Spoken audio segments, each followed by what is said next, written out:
La fréquence du régulateur télécom. La fréquence du régulateur télécom, le magazine de l'Agence des régulations des télécommunications. Mesdames et messieurs, nous sommes ravis de vous savoir nombreux à notre écoute. Une fois par mois sur cette antenne, nous vous proposons ce programme afin de vous édifier sur la mission de régulation que l'État a confiée à l'ART et revisiter l'actualité dans le domaine des communications électroniques ici au Cameroun mais aussi ailleurs. Bienvenue à toutes et à tous dans la fréquence du régulateur des télécoms. L'édition de ce jour, la 18e du genre, est une rétrospective de l'année qui s'achève. Nous reviendrons sur les projets, les événements ou les moments qui auront marqué l'Agence de régulation des télécommunications en 2022. Nous parlerons de la mise en place d'un cadre de travail moderne, tant sur le plan réglementaire que technique, de la reprise des forums et des réunions internationales du secteur en présentiel et aussi de la concertation permanente avec les acteurs de l'écosystème des TIC dans le cadre notamment du suivi de la qualité de services offerte aux consommateurs. Je suis Eric Serge Maé-Angwand et comme toujours, je vais partager ce microphone avec la très charmante Linda Né Ngobesing. Hello Linda. Seasonal greetings to you, Eric Serge Maye-Angwan, and a big thank you to all of you fervent listeners of the Telecoms Regulator on Air. What a blessing to come through to the end of the year 2022 in your company. In today's edition of the program, we will take you down memory lane to retrospect on the activities of the year 2022. From purchasing new technical equipment to moving to a more conducive workspace to actively participating in international meetings at home and abroad through dialoguing with partners within the ICT sector on the national level, 2022 has been quite fruitful for the TRB and we hope that it was for you too. Let's get started.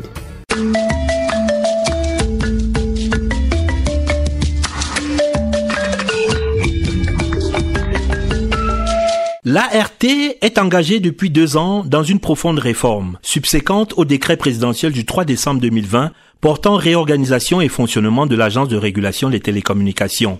Cette vaste réforme a eu pour résultat la mise en place d'un nouveau modèle de régulation déjà effectif à l'agence qui a pour objectif global de positionner la régulation sectorielle en avant-garde des nouveaux enjeux du très dynamique domaine des communications électroniques. Justin Aimé Tsangaïbodé, directeur de la stratégie et de la prospective de l'ART, nous en parlait. Vous savez très bien que la technologie va plus vite que la réglementation. Et chaque fois que la technologie avance, il faut bien que les lois ne restent pas à la traîne. Et les équipements que l'on utilisait en 2G ne sont pas forcément ceux que l'on utilise en 5G. Dans le secteur de l'énergie, on utilise la fibre optique. On utilise les infrastructures de télécommunications. Comment faisons-nous, nous qui sommes du secteur des télécoms, pour réguler certaines activités ou pans d'activités qui nous sont commun. Le régulateur financier, vous avez la BEAC et la COBAC. Tout à fait. Alors, comme tout cela transite par des téléphones, quelle est la base collaborative? Les over-the-tops, l'Internet of Things, l'intelligence artificielle. Comment le régulateur fait pour être au diapason et pouvoir réguler tout cela? Donc, voilà un peu la base du nouveau modèle de régulation. After an over 2-year lockdown in the international cooperation sector due to the COVID-19 health pandemic, the TRB, just like several other organizations within the sector, got back on the international cooperation moving train this year, 2022, recording significant strides in terms of participation and performance. Following the instructions of the head of state, His Excellency Paul Biya, the TRB this year in the month of April signed a memorandum of understanding with the National Telecommunications Agency of Brazil, Anatel. The signing of this MOU between both countries will facilitate bilateral cooperation in the domain of electronic communications. Apart from the signing of MOUs, staff of the TRB have taken part in several international meetings this year, from the World Telecommunications Standardization Assembly WTSA, which took place in the month of March, to the World Summit on Information Societies WSIS in the month of May, both in Geneva, Switzerland, through the World Conference on Telecommunications Development in the month of June in Kigali, Rwanda, and the African Union Telecommunications Conference in the month of July in Algeria.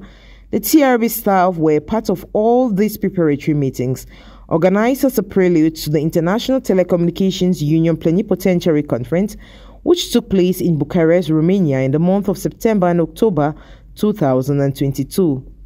During this conference, officials to lead the ITU for the next 4 years were elected to office, and the historic election of the first female Secretary General of the ITU, Mrs. Doreen Bogdan, was registered.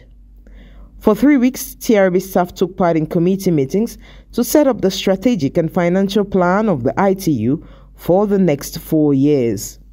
The network of regulators in the Central African sub-region, known by its French acronym ATTAC, also saw the election of its top officials during its regional assembly in Douala in the month of May this year.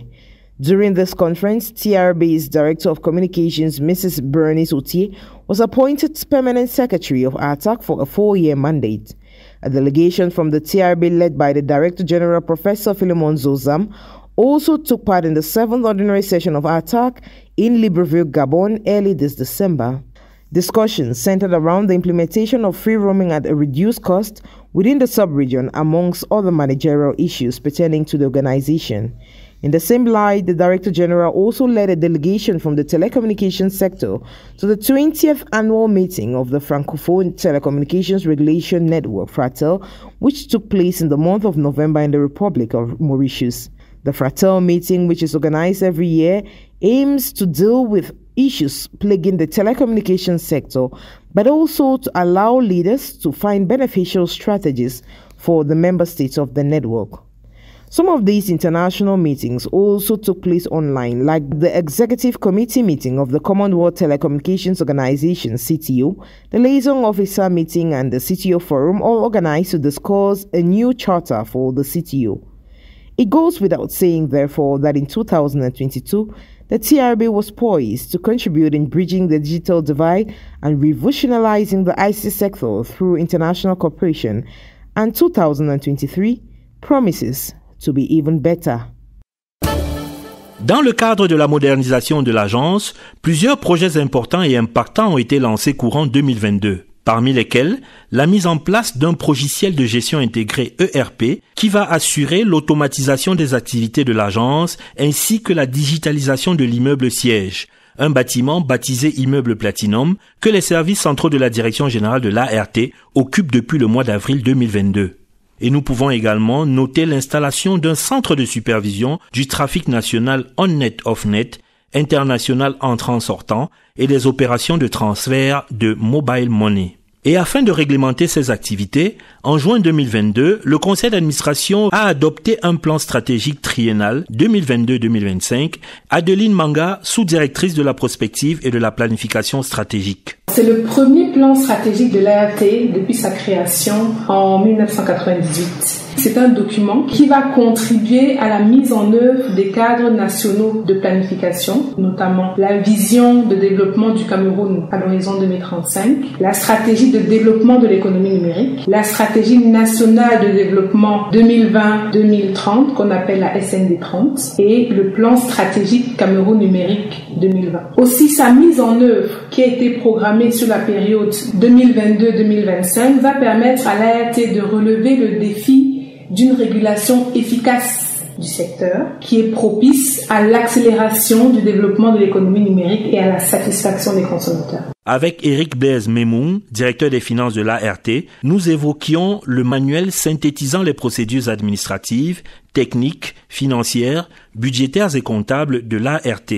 On peut dire qu'en tant que document codifiant les différents processus, il présente les actes à poser par les différents intervenants, tout en précisant les intrants et les extrants. Il est un outil de management opérationnel, car il est l'organisation même en mouvement. Le manuel de procédure est donc aussi un instrument de conservation de la mémoire organisationnelle, car il consigne et fixe dans le temps ce qu'il faut faire dans les différentes situations pour obtenir les résultats escomptés et qui doit le faire, quand et comment.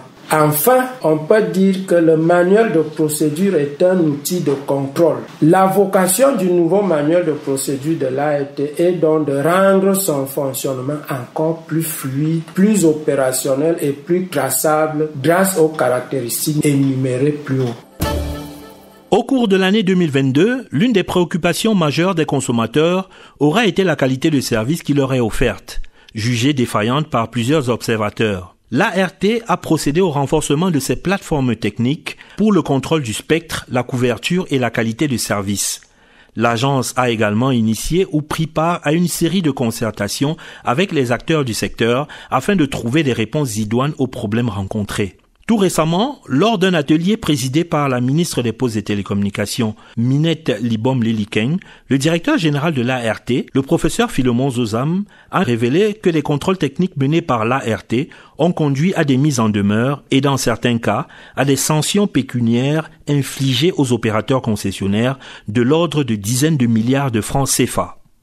À l'issue des travaux, les parties prenantes ont pris certains engagements à court et à moyen terme dans l'optique de l'amélioration durable de la qualité de service en vue de la consolidation du développement de l'économie numérique au Cameroun. La fréquence du régulateur télécom. La fréquence du régulateur télécom, le magazine de l'Agence des régulations des télécommunications. La minute 15-15, à l'écoute du consommateur. Sheila B. Basong now joins us with a special slot. She will focus on the process consumers must take to deposit a complaint. There are basically two ways to deposit a complaint at the board. Physically, that is in person, and electronically. Whatever way the consumer may choose, if physically a complaint is addressed to the Director General of the board, which presumably is supposed to be deposited by the complainant or a representative at the mail service of the board or at the regional delegations upon an acknowledgement. Electronically on the website of the board at www.art.cm, where the consumer will find a standard form on how to proceed with all related information. On another note, the board has set up a call center to ensure user information and handling of consumer complaints, which is opened from 7:30 a.m. to 3:30 p.m. Monday to Friday to the general public. You are just required to dial 1515 and you will be attended to in both English and French. When complaints are channeled through the above medium, the board now sends it to the Division of Legal Affairs and Consumer Protection for eventual proceedings. The division on her part centralizes the complaints and makes written correspondences to the operators concerned for investigation of the problem raised by the consumer. Whatever the case, the board has a period of 45 days to give an update of the findings. The news. On the news today, members of the Board of Directors of the TRB have just ended a 2-day board meeting during which the 2023 budget, as well as the Administrative Performance Project, known as PPR of the board, were adopted. The 51st ordinary session and the 57th extraordinary session of the board, which took place in Bankomo on the outskirts of Yaoundé, was chaired by the President of the Board of Administrators, Professor Justin Difoni Chunkam. That news package puts a wrap to this edition of the program. C'est la fin de ce programme. Vous pouvez le réécouter sur notre chaîne YouTube ART Cameroun. Pour vos plaintes et réclamations, n'hésitez pas à nous contacter par le numéro gratuit 1515 du centre d'appel de l'Agence de régulation des télécommunications. Les informations utiles sont sur notre site internet www.art.cm et notre actualité sur les pages officielles ART Cameroun, des réseaux sociaux Twitter, LinkedIn, Instagram et Facebook. The program was supervised by Professor Philemon Zozam, Director General, and presented by Eric Search Mayangwan and Linda Ne Ngobesing. If you enjoy the program, take a rendezvous same time next month. Goodbye Maye and Happy New Year. Bonne et heureuse année 2023. Goodbye Linda.